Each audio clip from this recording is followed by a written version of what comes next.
My name is Gary Butterfield. My name is Cole Ross.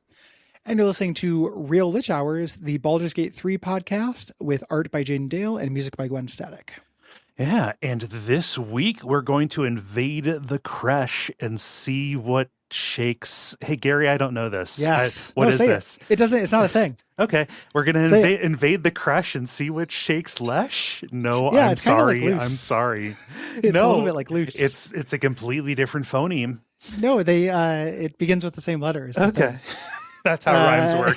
That's how rhymes work. It's with what the word begins with. Approximate rhyme, motherfucker. It's called approximate rhyme. Ooh, you're stretching. Definition of approximate is in the eye of the beholder. Okay. We're also going to talk about zombies in combat and tactics. See, I didn't have to do a thing. Yeah. I did that on purpose. I stuck you with an awkward line because I thought it would be funny. Okay. All right.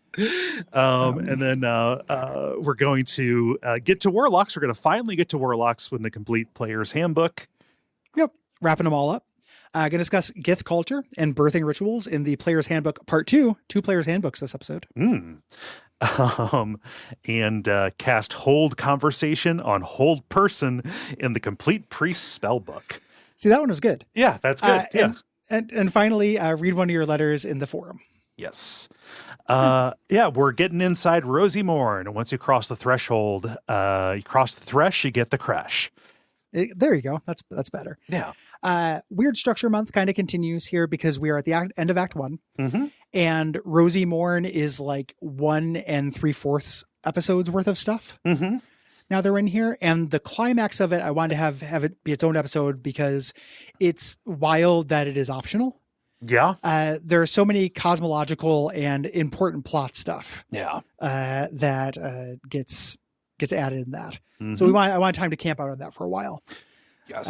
So this episode, we're doing everything except for the big climax of Rosy Morn. Next week, we're going to meet Vlaakith and such. Yeah. So we're going to be rolling around a big building full of Gith, and we have a Gith party member, possibly. Yes. And whether or not you have Lae'zel with you is going to change this. I have done it with Lae'zel once. And this time I decided to do it without just to see how things went. Yeah, to experience some racism. Mm-hmm. You know, they don't like you if it's not Lae'zel. No. If you're playing this, if you haven't gotten here yet, or if you haven't tried it yet, it is cool to have Lae'zel there and have her talk to everyone. Mm-hmm. Everyone gets new dialogue. Everybody in the Créche. People will be really guarded, but they will let their guards down around Lae'zel, which I had never done before. Yeah. That's cool. Okay. So like you're piloting her and then you talk to them as her and then it completely changes it. Okay. That makes sense. Yeah. Shadowheart doesn't like it.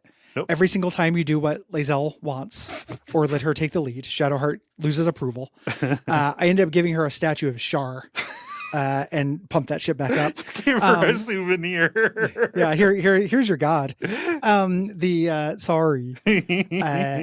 I actually found that in the little ritual room that the Merogan were in at the Adamantine Forge. I don't have the person here, so I was like, that room is weird and empty. That's where I picked that up. I just forgot that I picked it up. Okay. Somebody wrote in on the comments and reminded me. So I don't have their name handy, but I appreciate the reminder. Okay. Yeah. So before you get in here, there is something that happens as you approach the entry. Yes. This probably activated when you were outside trying to figure out a way to get in. As you approach the front door, a bunch of Githyanki raiders have returned from grabbing a bunch of gnomes, and they're herding them inside as part of this hunt for what they call the weapon. And though the gnomes deny any knowledge of where this weapon might be, they're still going to get fed to wolves. And then one of them tries to run and gets shot in the back. It's not a great fate. No. And you can talk to Dead and ask them what's going on. And they barely know why this has happened. I couldn't remember if we did that last